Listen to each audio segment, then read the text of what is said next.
Hey, welcome to another episode of Geekly Revealed, that show that brings you geeky news on a weekly basis. That's geeky, that's weekly, it's Geekly. We bring you pop culture stuff and keep your goddamn hands to yourself, oh my god. Once again, it's me, it's your host Dom, aka Brother Dom all over the internet. And once again, I am joined by my lovely co-host and our rotating guest or co-host, depending on how you say it, but he's a co-host now. But would either of you like to tell the people on the internet who it is that you are right now and probably will always be? I can't speak for the future, but for right now, I am Stephanie, aka Captain Steph on Twitter, the Snowclear on Tumblr, Steph on my Animal Crossing island, Lassie to Boris, my one villager, and Hello Steph on Instagram, and that's who I am. How I am is a different story, but you know, keep on keeping on. Cool. And I continue to be Eric Tindylosi on the Twitter, and that's the only social medias that I have and will continue to have. The only way you can find him. Yeah, here's your weekly, my weekly statement of delete your Facebook, hit the gym, lawyer up. I think I don't need to hit the gym to kick Zuck's ass. No. Axe. No, kick his axe too. Kick his axe and his ass. It's fairly kickable. They're unrelated devices, but still good devices nonetheless. But yeah, how are you all doing today, just in general? Keeping on. Is that the party line we're rocking with today? Oh yeah, it's been another week of quarantine.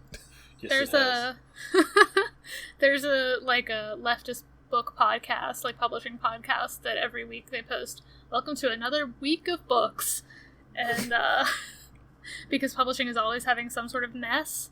Oh, that's fair. And that's kind of where I'm at personally. Welcome to another week of Stephanie.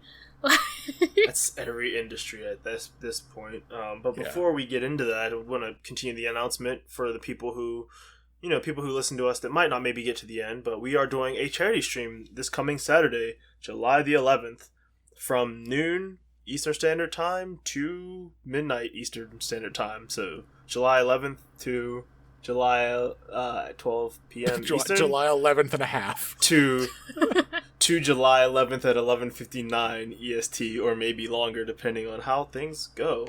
But we're going to, be raising a little bit of money. Pretty modest goal, nothing too high. We're not shooting for anything wild, but we do want to raise a little bit of money for the Transgender Law Center, I believe. Correct? Yes. And that's the move. They have some good ideas about, they say like all Black lives can't matter to all Black lives matter, which is, that includes our LGBT friends and family as well, and specifically transgender. And our LGBT enemies. We want them to have rights. We may hate them, but we still want them to have rights. Yeah, we want people to be our enemies because they're bad people, not because of their gender. That's a shitty reason to dislike somebody. But, it just involves law and very things like that, helping people get fair representation. A worthy goal. So that's why we want to help with that, and we'll be doing, lore discussions, tier lists, maybe playing some games and showing some games off, different things like that, sorting people into, or characters into, avatar nations and that sort of thing. And just people too. Yeah, people too as well. So it'll be a fun time. Come hang out, donate if you can, but, if you can't financially, your time means a lot to us anyway, so that's all come good. Hang out. Yeah, put eyes on the stream.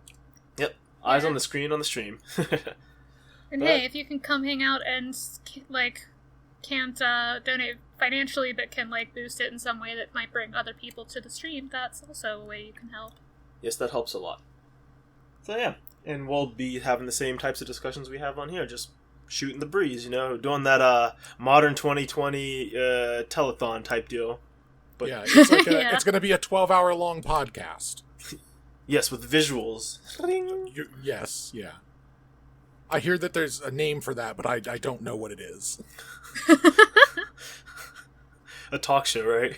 Yes. But yeah, we have some pop culture news to talk about. There's only 4 things on this list. And honestly, buckle up, because most of them are shitty. Yeah. Are there any...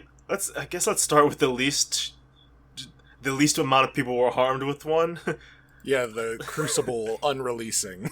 Yeah. So The unreleasing sounds like so, like, violent. They brought it back. So you may have heard us talk about before, there was a game called Crucible released from Amazon Games, and it had a very poor reception and didn't do very well. Had a very bad launch window. It just was not timed R.I.P. well. to the B-Spot. Yeah. So they pulled it back into beta.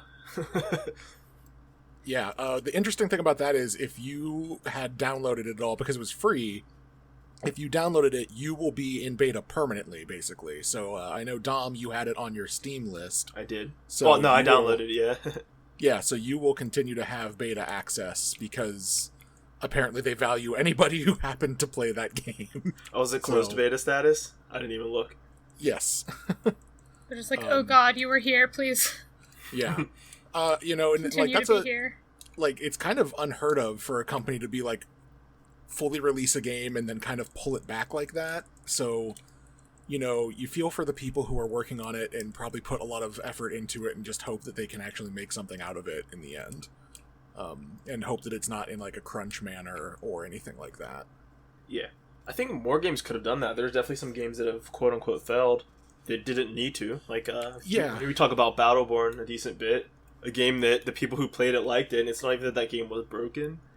But I think you can give yourself a chance to do more or less a mulligan or a do-over if you're like, hey, we're going to pull it back to beta, so we can manufacture a second release. And I guess like the most famous example of that happening that's like been the most successful is Final Fantasy XIV. Yeah, a game that got completely just shut down. Tell them tell them about that. I was going to say, I don't know this at all. Yeah, if you're not familiar with it. Wait, hold on. Yep. You should know about this. We played it. Did Final Fantasy XIV went back into production? No, they shut it down. Yeah. Oh, so Final Fantasy XIV initially released, I want to say, in like 2010. I could be wrong on that. I know it was around that time. And basically, it was universally panned as being like just a like absolute shit show. It was incredibly graphically advanced, but there were things like a potted plant had more polygons in it than like your character model. Like cool. they put so much effort into like little details that it was beautiful, but like nobody could run it. It was very poorly optimized, and on top of that, the game itself just wasn't really fun to play. Like they made a lot of questionable gameplay choices. I didn't even know that video games existed in 2010, Dom. I don't know what you're talking about. It was part of the plot of the FF campaign that we did for D&D. Yes, yeah. So that was the kind of cool. That was the kind of cool thing. Oh, that's what that was. Yeah, that's the only reason I know about it. Yeah. So what they ended up doing was they let it run for it must have been like a couple years, and like basically let it play out its main story. And then when they were like, hey, we're going to like do this over. We want to like start this over again. They basically shut down the servers, and in doing so created a world event where the moon crashed into the world and released Bahamut, who basically killed all of the player characters. And like, or at least quote unquote killed them. I don't know, like there's lore stuff about that. But basically what that meant on the back end was that they were shutting the game down entirely and put it back into development, gave it a new development team, good like new head like lead developer, and spent a few years just completely revamping it and re-releasing it as Final Fantasy XIV: A Realm Reborn. And that came out in, I want to say, 2013. I don't want to be wrong about that, so I'm going to use the Google real quick. Now I know what we're talking about. I remember us having that vision. Yes. Yeah, that's the only reason I know about it. I'm not like a big lore expert on Final Fantasy. Yeah. Boom, I was right. It was August 24th, 2013. But yeah, like that was, and like ever since then it's been like kind of pointed to as like the most successful like complete revamping of a game. I'd say so. I hear so much about people liking it nowadays. Yes, yeah. it's immensely popular. Like, you know, there's discussion to be had whether it is more or less popular than World of Warcraft. Like, I'm sure numbers wise World of Warcraft still slays it, but sure, but it had the momentum going. Yeah, and you know, it's not very it's pretty rare for what is considered an Asian MMO to become as massively popular as Final Fantasy XIV did. So I kind of, you know, I hope to see something similar from Amazon, what they're like, the Amazon game devs, what they're able to do with Crucible by taking it down and hopefully kind of like taking some of the lessons that they learned from their initial launch and from like watching other companies do something similar. React to that kind of thing. Yeah. Yeah. Because it's just funny to see a company say something, we're putting it back into beta, but it's not that the game was broken. The game worked, the game functioned very smoothly as intended. It's just that it wasn't great. Right. They unfortunately did make a bad game. So. And like, you know, and it wasn't bad enough to like get memes either. It was just like, this is fine. I don't want to play this anymore. I'll just go do something else. Like, not even in a frustrating way when you first play like a MOBA like League of Legends where you're like, oh, I got wrecked, but like I see how this could be fun. Like I can get better. But like this was like I killed people, I'm like, well, I could probably improve my aim, but that was kind of fair. And then the other people that killed me, I'm like, I don't even know how to stop that. Like most of this is just me running around in nature, which is fine if that's the point of the game. There's a lot of games that are about running around in nature, but I was gonna say, if you're playing Animal Crossing, that's one thing. Yeah, but I think this one was about like shooting like plant monsters and like other players, and it's like I don't get to do that most of the time I'm playing this. Yeah. So they made some strange decisions in its development, and you know I hope that they're able to make something of it, because otherwise like their only other upcoming release is another MMO, and the outlook for that, you know, is kind of rough as well. But I'm going to be trying it because that's the kind of person I am. Yeah. But you're the MMO boy. Yes, I am an MMO boy.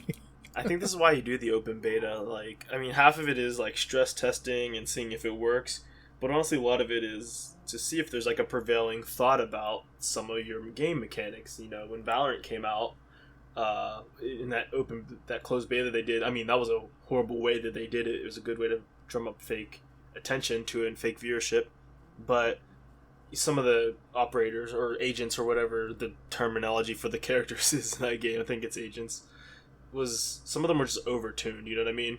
Yeah. And that's fine, that's part of it, but you know, that's a good time to say, hey, okay, well, does this work? Can our servers handle this? Like, are the systems working as intended? Are people enjoying them the way we thought?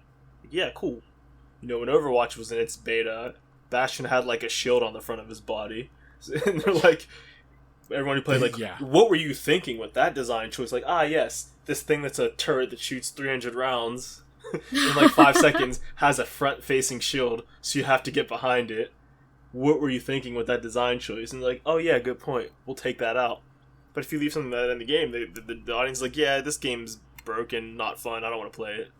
Yeah, it's also, you know, I hope that they have at least an established enough community that can provide that kind of feedback, because I think the main worry is, like, you know, there were sub 100 players on Steam, like, live on Crucible. Oof. Yes. So, like, I think the biggest issue for them will be having enough people playing it to actually provide feedback. So yeah, I think you need to take the feedback that people were providing, like just scour Twitter and all that stuff, and get your R&D department on that. But also, you know, you have to build some fake hype around it. Like, I don't give a shit if Amazon succeeds. I don't give a damn about the big company. I care about the game devs who work for them that, you know, probably put their lifeblood into this and were probably very passionate about it. And I want them to be successful, you know? Yeah, and when they go to some other company to have Crucible, I see you worked on that on their resume, like... Yeah. Yeah, the greatest. That's rough. As far as Amazon, I don't care. Amazon They've got money. They're game, fine. But I just don't want the developers who like put all the time and effort into that to not really see anything from it, you know? Yeah. Mm-hmm. Especially since it's not like it was a bad idea and that kind of thing. So. But yeah, that's the that's kind of the story with Crucible, and probably the most lighthearted thing that we currently have. I guess in keeping with the lightheartedness, we can't do that. So I guess let's move on to something that's basically always been happening. That's where the bar is at right now. But The Last of Us 2 has come out, and people are upset about that game because women. Actually, there's a lot of people who just didn't like it, but they were normal and just went about their day like, I think this could have been better. Oh, well, let me play something else. Which is a fine opinion to have. Everything's not for everybody. And, you know, maybe you won't like a game. But a lot of people are mad at this character Abby for being muscular and for plot spoiler things that I won't ruin because I don't know who all's gotten into it. But it's like the big spoiler that everyone knows about, which I guess it's early in the game, but so people are like sending death threats to the voice actress. Yeah. For some reason, and harassing Laura Bailey, and it's which men are makes, bad. Like, it makes no sense, because it's like, the voice actress has nothing to do with it. Like... Yep, that's true. Sure is. I think it just has to be, I mean, it's basically... It has to be sexism. I can't think of any other reason. Like, yeah, you're entitled and all that, but like, I'm not condoning harassment, but you would think the vitriol would be aimed at the writers and the people who made these decisions, not the people who are like, I just came into a box and did my job. Like, I saw some guy that said, yo, I didn't like The Last of Us 2, and I didn't like this character, but she did a fantastic job. But even if she didn't, why would you harass her? He's like, but I think she did an amazing job out of everybody. So it's like, yeah, it's not like these things are even, it's not like that's a quote-unquote honest mistake, like, oh yeah, I mean, I'm sorry, I accidentally harassed the wrong person. Like, no, you're just being a shitbag. You know? Yeah, imagine. Sorry, I was like, there's no way to apologize that, like, you know, like, oh, I was trying to harass someone else, I'm sorry. Right. Like, go fuck yourself. Also, like, I feel like it's one of those situations where, like, I think we've talked about with Tencent, like, that there's space for there to be an adequate critique of her character, especially, like, I've heard, or even of her playing the character, because I've heard at least this is secondhand, listeners, so please take that with a grain of salt, and I don't think any of the three of us have played this game. We just know people who have. But I'm pretty sure the character ends up being trans, like a trans man. I have no idea. Maybe? I think that was like what was or in just like the a headcanon? leaks. I think it was what was in the leaks, but I think it ended up not being true. Okay, that's what my brother told me, but it could have just been like heavily implied or something. Yeah, I have no idea. And so, like, if that was the case, then I can see people being like, oh, well, they should have gotten a guy to play this voice role, or like a trans guy to play this voice role. Like, well, I'll go down that path all day, but from what I can tell, the people are they're mad at her for X plot point. Which I know what the plot point is, I just don't want to say it. Oh, yeah, I know. They're mad at her for character death. Yeah. And it's like... that she had no part in writing or creating. Right. Be mad at the writer who is shitty for other reasons. Yeah. The writer who's talking about, like, his, like... hatred for Palestinians. How weird and gross his motivations for writing the first movie first game to begin with were. Yeah. You know, be mad at him like, for that, and being so up his own ass about his like you know, Opus Magnum Opus or whatever. Like, I almost said Opus Magnum.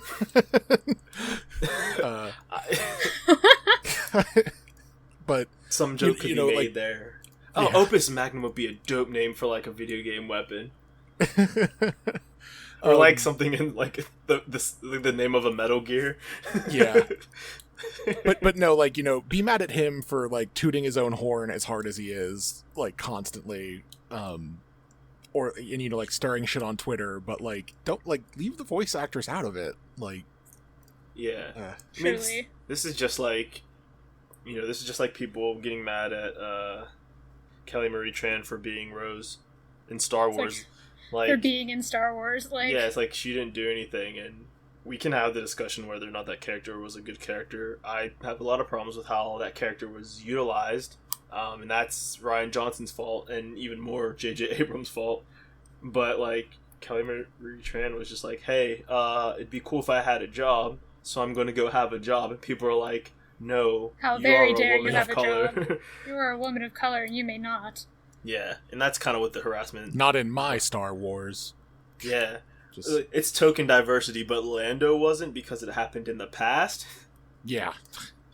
Oh, you know, part of me wishes I could live even longer than whatever now is, because I would love to see the people in the future that are bigots try to justify why John Boyega and Kelly Marie Tran were like, no, those were fine, those weren't forced diversity. It's like, you weren't there. Like, people were saying these things at the time. I mean, I think if you go back and look at, like, I think it was like the Sean and Jen channel. He was reading a review that he said it was about Force Awakens. It's like, oh, how come all the people of the universe, all the aliens, you know, people of color and genders are all coming together to fight the white man? And he's like, yeah, you could see that about Force Awakens, right? Well, okay, well, actually, this is a review from, like, The Empire Strikes Back. You're like, oh, shit. Because people have been saying this shit for the whole time. Like, people were saying at the time that Lando was forced diversity, that, like, why does Leia get so many lines? It's not like, it's always too soon, you know? In the past, is always like, oh, no, that was fine. That was just people trying to be woke. Or, like, it turns out nerds have always trended towards being shitty. Weird. I mean, So strange. Isn't the whole plot of Revenge of the Nerds like, hey, what if these guys were toxic jocks, but instead of being jocks, they were nerds? Like, it's like, yeah, that's what they've always been anyways. Yeah. Just because you can't beat up dudes, just because you can't beat up dudes doesn't mean you have respect for women. That's not, like, how that works. So yeah, don't harass people online. Don't harass people in general. Don't be a piece of shit. I think that's pretty fair to say, right? Yep. Yeah, cover a lot. that's the I feel like the overwhelming theme of most of the stuff we're talking about today is don't be a piece of shit, especially, well, not especially on the internet, but on the internet or elsewhere. Yeah. Be good to each other. Be good to other people. Don't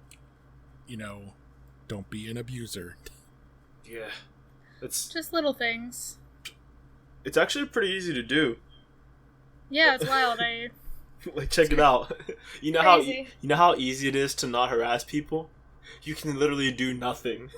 It takes less energy to not harass someone.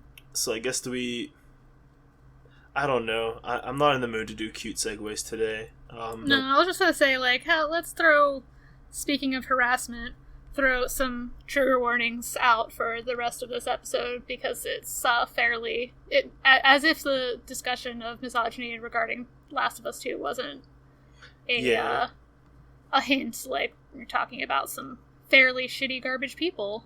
Yep. Yeah. From here on out. And thus far, I guess. Yeah. But yeah, I mean, which path do you want to go down? What's more in your brains right now?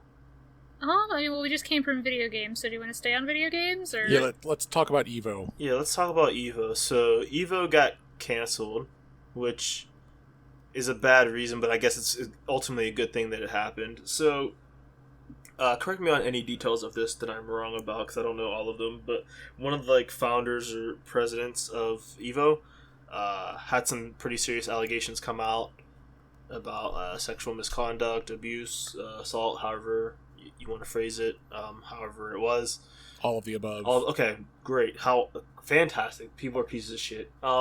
So slowly, some of the big player I saw was Sonic Fox, but other players were saying similar, like, you know what, I'm not going to compete as long as this guy has, sort of a chair role at EVO. And then video game companies that were either going to sponsor them in some form or fashion, either by having one of their games there, or showing a demo, not a demo, but like a trailer or something, or just were giving them funds, were backing out, Bandai Namco, Capcom, the other game companies. Yeah, I was gonna say, I don't know who the exact devs are, but the devs for both Them's Fightin' Herds and I believe Skullgirls. Yeah, so that'd be Main 6 and Lab Zero, respectively. Also, Lab Zero is going through a lot of shit because their CEO has been implicated as well. Oh, real?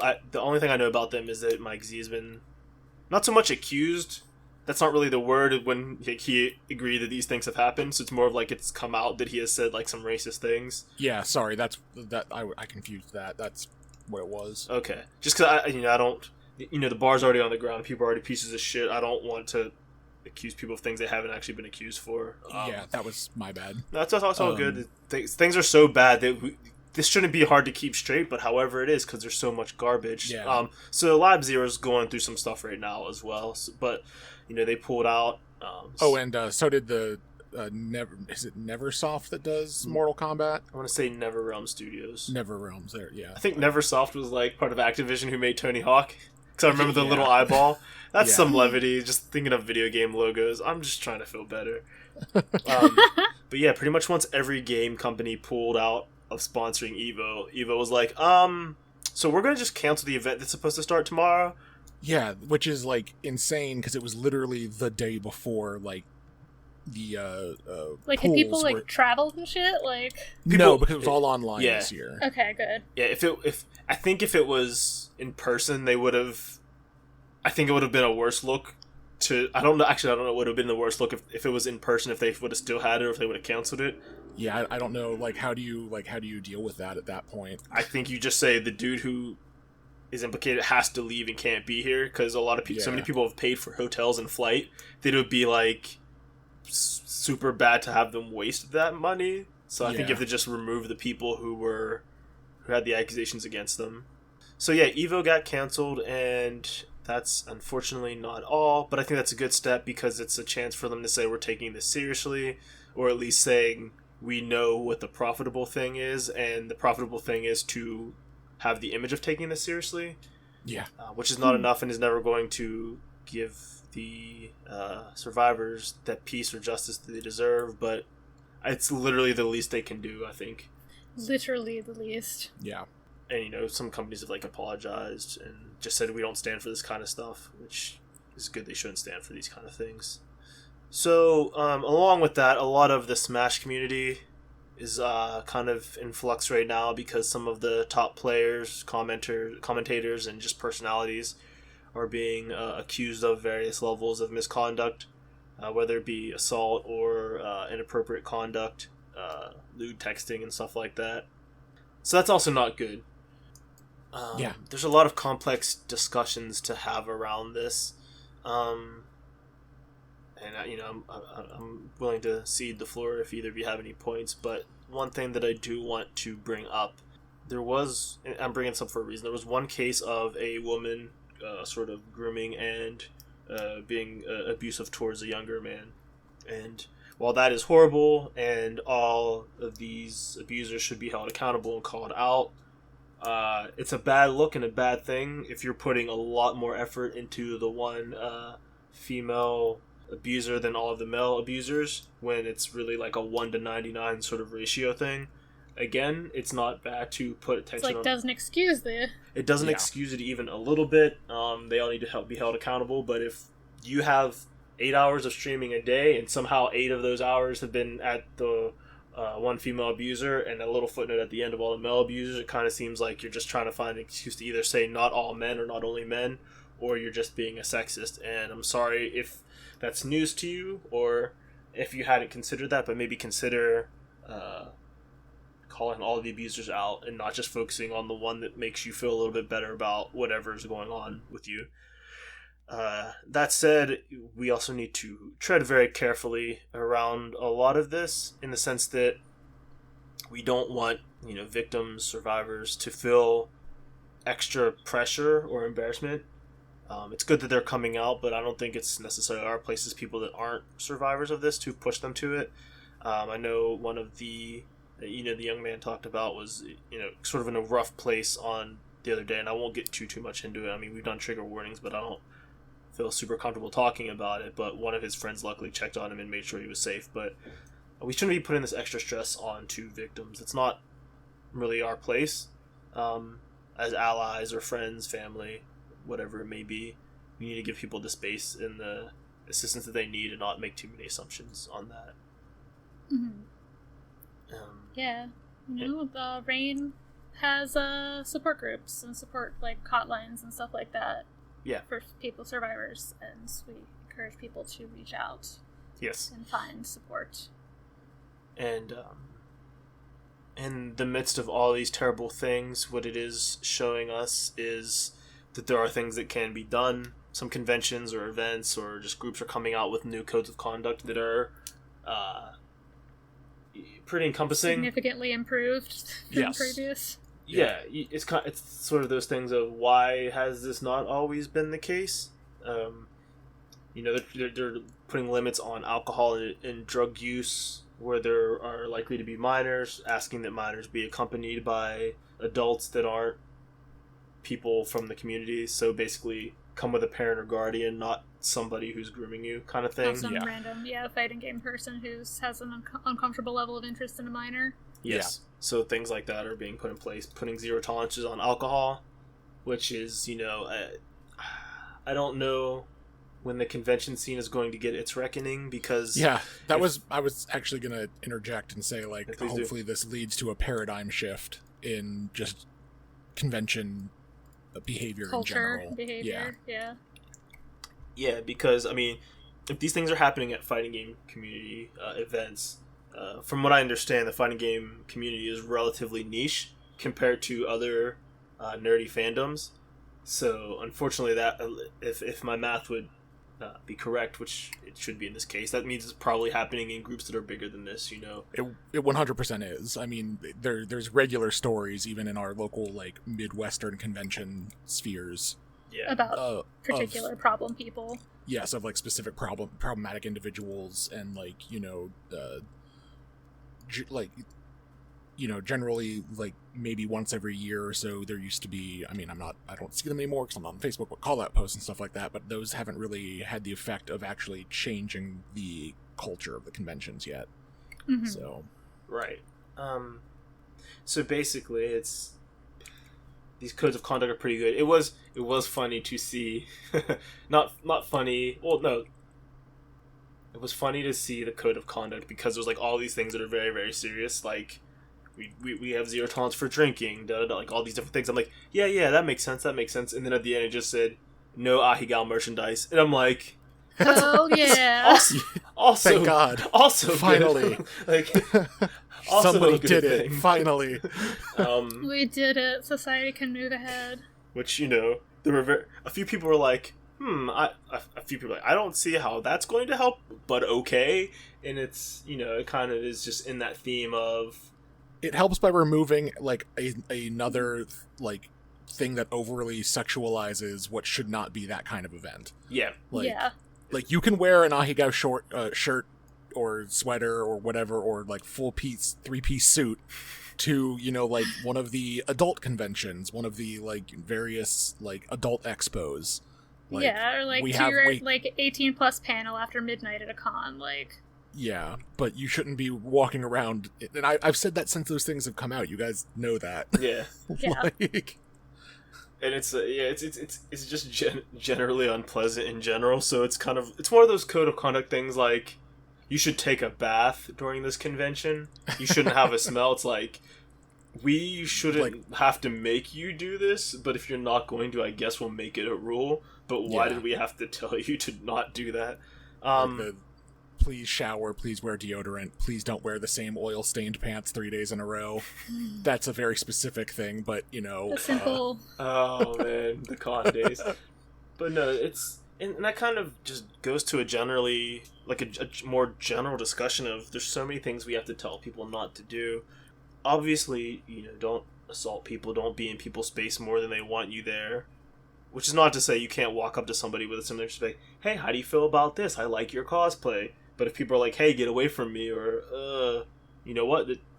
Just leave. It's super easy to do, actually. It's crazy. I understand. Don't say, like, basically, you shouldn't be saying inappropriate things to anybody, regardless of their age. But, you know, like, keep in mind that, like, those spaces are for everybody.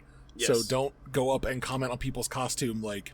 In, like, a lewd way. Yes, in, like, a lewd way. Like, I plenty of examples, I just don't feel comfortable saying them. Sure. So. Well, also, you know, and you can't really use, like, don't use a character to be in character and be shitty to people. Yeah. The most common example is Deadpool cosplayers, which kind of missed the point of Deadpool. You know, Deadpool is pretty strongly against shitty dudes, but we'll ignore that. But if you want to dress up as, like, Master Roshi from Dragon Ball or, like, Mineta or something, I understand that they're perverts. Please keep that to yourself and to consenting adults that are also consenting, however that would be. I don't know. Did you determine it before? Maybe it's part of your cosplay. I don't know. But, like, don't bother people. We had an example where a younger person was talking to us, and it was actually very easy to not give them alcohol or be lewd to them. But we were dressed up as, like, Splatoon characters, and they were just really wanted to talk to us, which, you know, I get it. We are very, very cool. I understand. And they wanted to chit-chat with us, and we're like, I don't really want to be in this conversation, but you know what? You're here for the convention, and you want to talk to us. We'll just, okay, yeah, cool. Yeah, I like this game too. Cool. And we're like, okay, well, we're going to go get lunch. And they're like, oh, that's cool. And we're like, it's at the bar.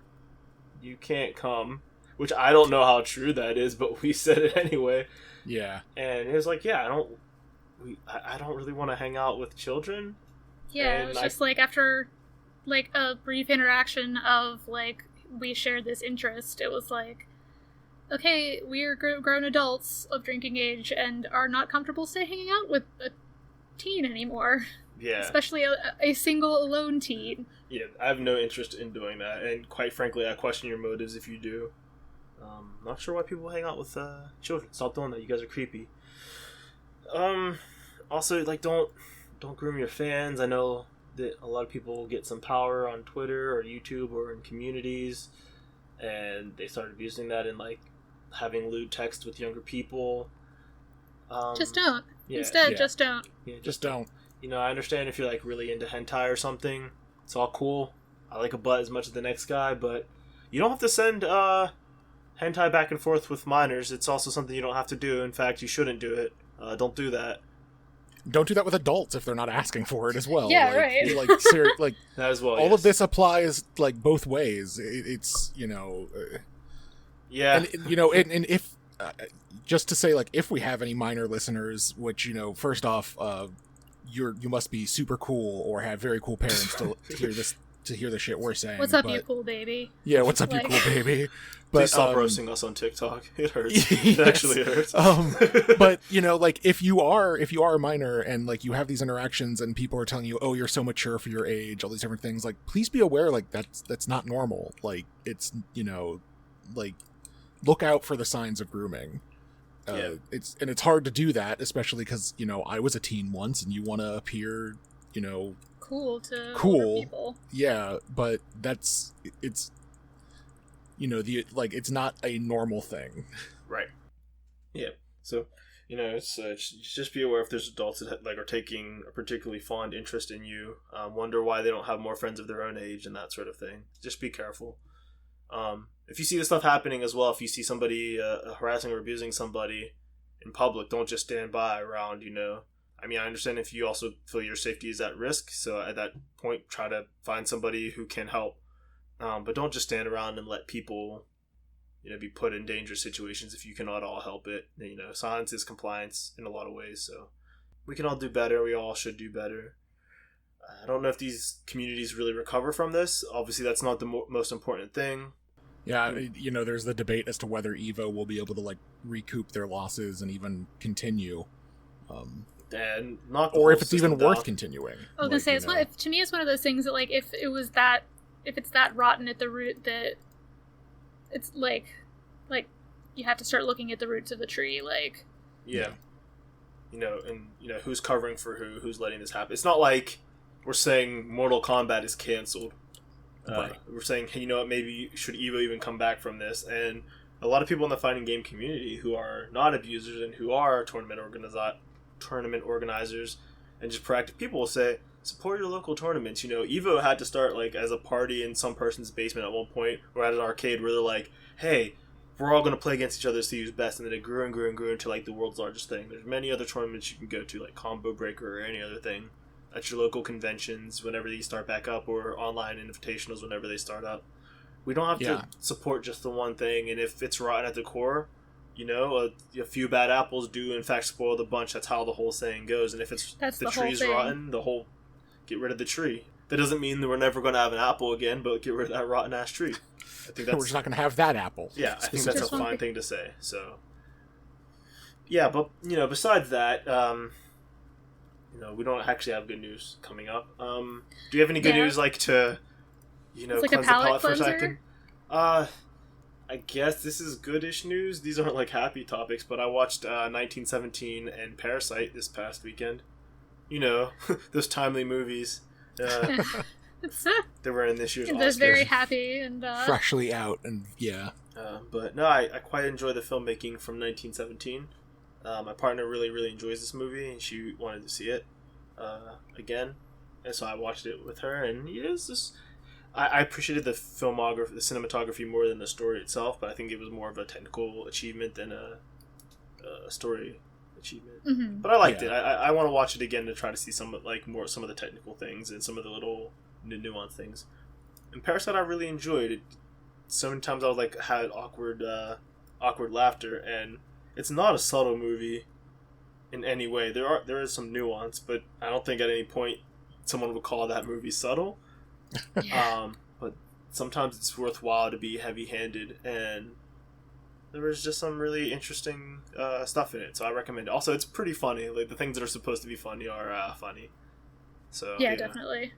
I recommend it. Watch more Foreign films. Yeah, watch more foreign films from whatever country you're from. I mean, no need to go out and try to watch more American films. I'm sure wherever you're from, you have access to American films, but yeah, you're all right there, but but it's worthwhile seeing films from other countries. If you live in Canada, maybe watch a Mexican film or a Korean film. Lots of cool Korean stuff on Netflix too.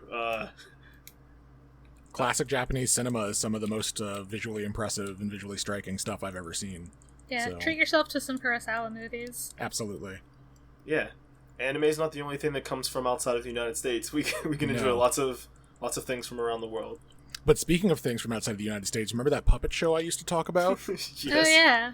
Yeah, we watched another episode of it, and then I realized that the puppets have feet, Oh, and they show those feet. Like shoes was or like that fairly feet. upsetting? No, like feet. Oh man. Was that upsetting to you? Yeah, it was really like I didn't enjoy that, but I thought that would be a little fun thing for you to know that those puppets do in fact have feet, Oh, and I good, I'm don't glad. like them. Oh jeez. Yeah. Some other like nice little things. The World Ends with You anime got a date, I think, or just got some progress on it that it is actually coming out. And the Persona 5 animation is getting a dub, which it'll be a good dub because the dub cast is from the game. The animation's still a little bit Dubcast weird. is the but- game cast. Yep. Yeah, the animation was rushed in certain ways, but that makes for some funny screen caps. Yeah. If nothing else. Nothing else. So that's a good news portion of the podcast.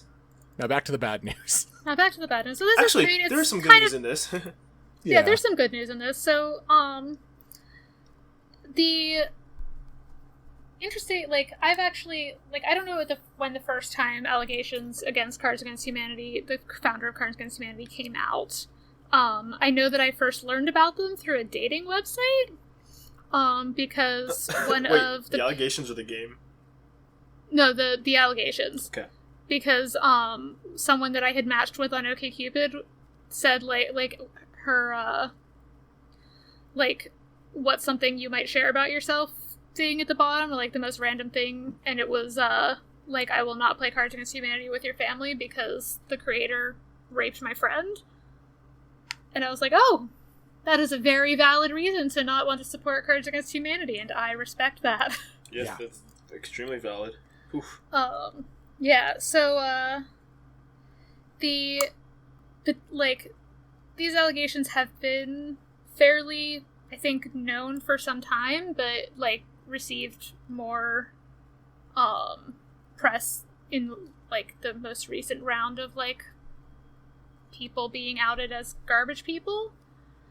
They were basically finally given credence, yeah. which is a shitty thing to say, but it's what happened. But, part of it was, also, talking about how, performatively liberal Cards Against Humanity acts, Yeah. but apparently they, had one of their black employees, basically institutionalized for speaking up about racism at the company. Which Which is a lot! that's disgusting. I think it's also weird to... Part of their performative wokeness uses their fan base's performative wokeness as a shield. Yeah. Because we've played Cards Against Humanity, and I'd be lying if I said I didn't enjoy a game of it from here and there, but I'd also be lying if I said that I loved playing it every time I did.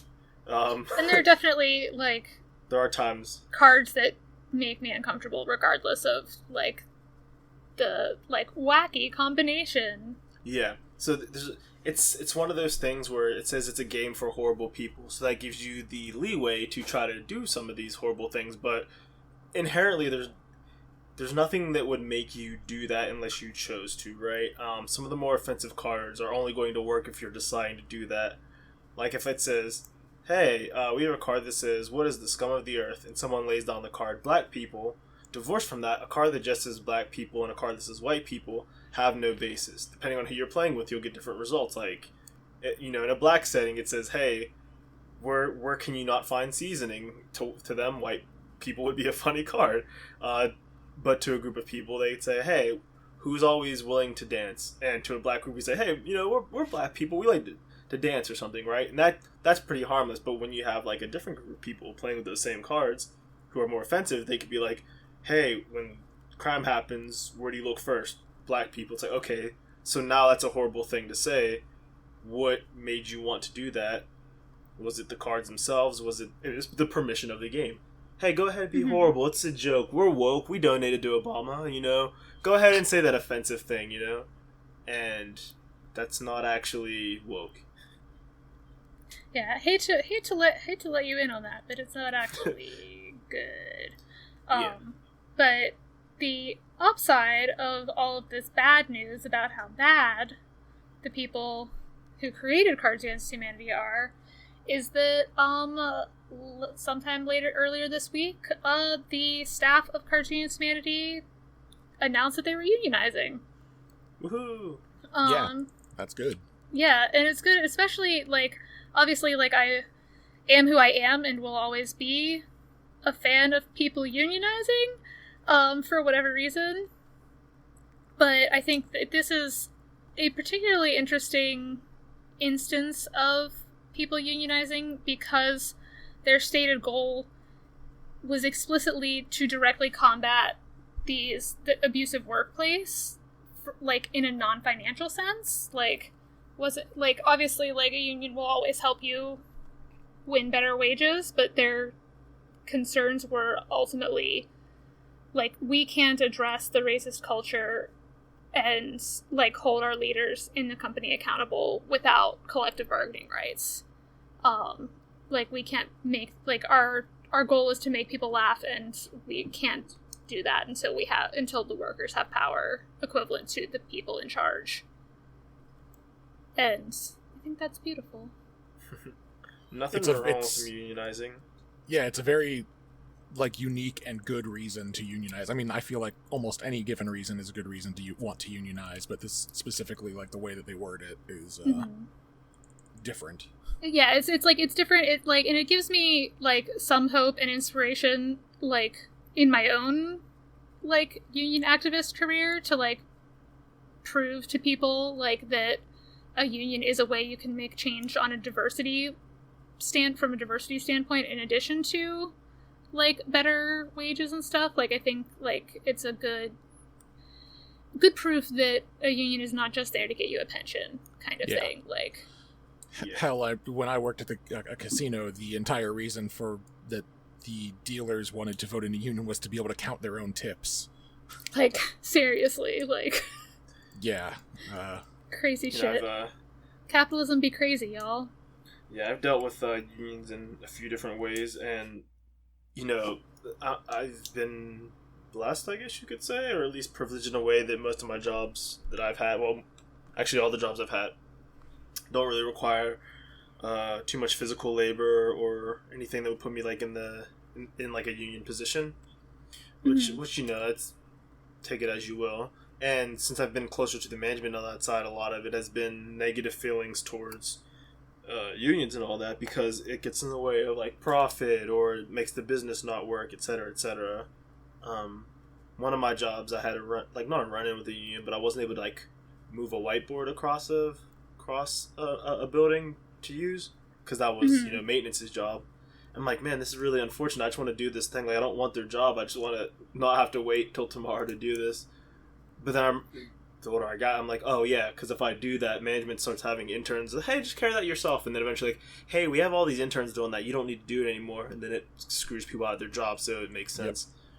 Yep. It's one of those things that it was it seems silly now, but there's a reason that it was in the contract to begin with.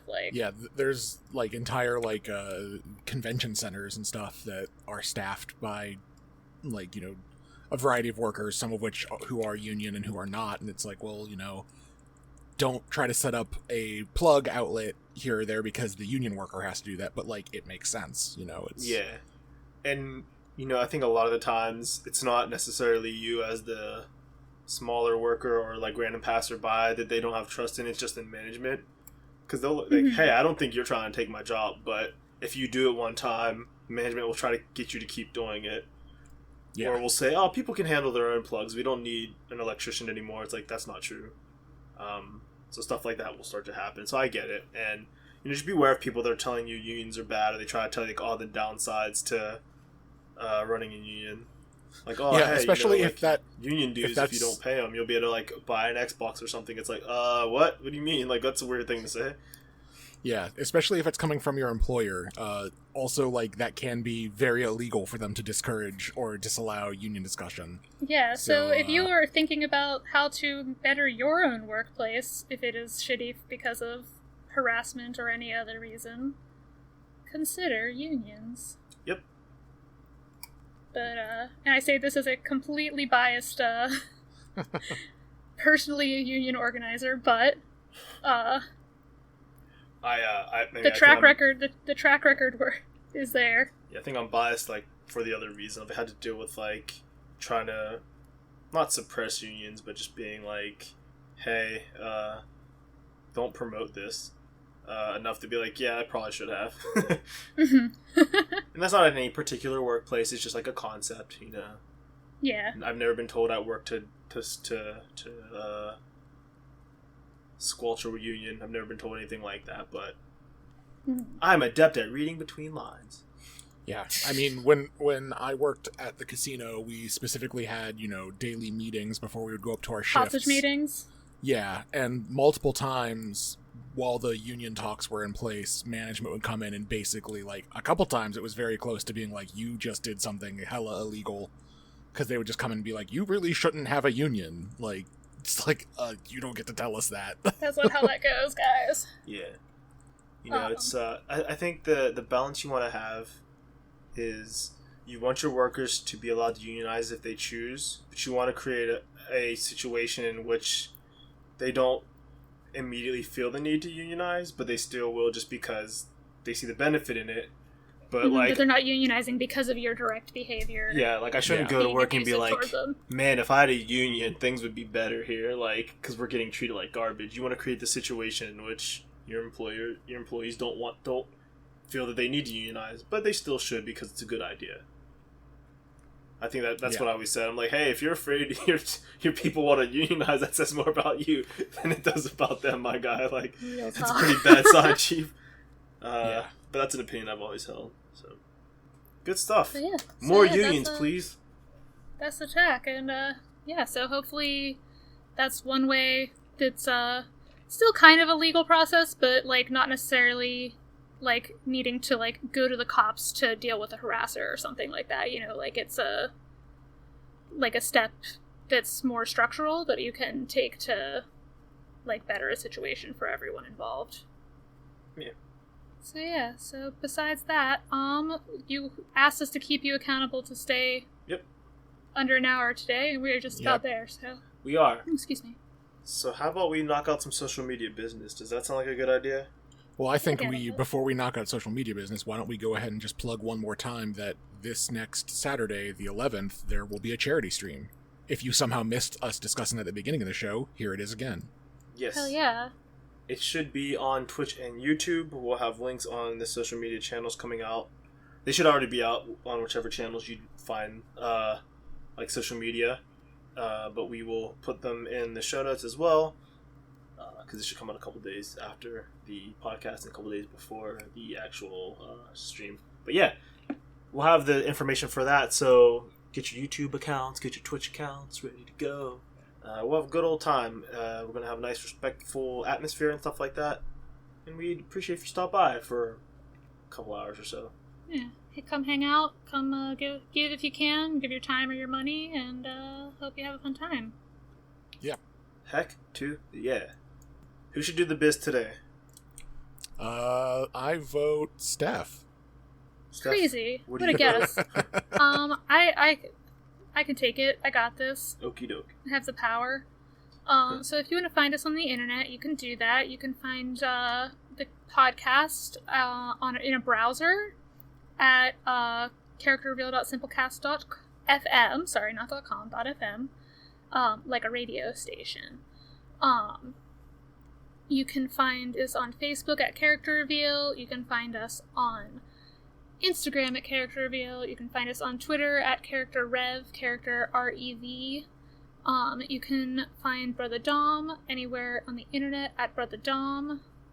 You can find me anywhere on the internet at Captain Steph on Twitter, Snowclear on Tumblr, and Hella Steph on Instagram. See, how I did that was you can find me anywhere on the internet, but with different names, unlike with Dom, who you can find everywhere on the internet with the same name. You can find Eric at Tindylosi on Twitter. You can shout Character Reveal at your phone, and Siri will take you right to the podcast. Yeah, it's very possible. Let's see. Actually, let's find out. Live experiments. Hey Siri, open Character Reveal. Doesn't look like I have an app named Character Reveal. Well, that's unfortunate. Damn. We'll get to work on an app soon. Yeah, I didn't want to say play Character Reveal because I am in the middle of another podcast. I didn't want to do it on the spot. But yeah, so in all of the pod places that you are familiar with, you can find us to listen and give us a rate and review if that is an option on that platform. And yeah, have a good day. Yeah, have a good day. Yeah, have a nice day. Be as good of people as you can be. Yeah. Be... Try to even better than you can be. Yeah. I would say be best, but somebody's already taken claimed that one. Slogan. Yeah, what a junk ass thing to do. I'll end with TM. I think it's a quote that was in Overwatch. Don't see the world for what it is, but what it could be. And that's something that always gives me chills to think about.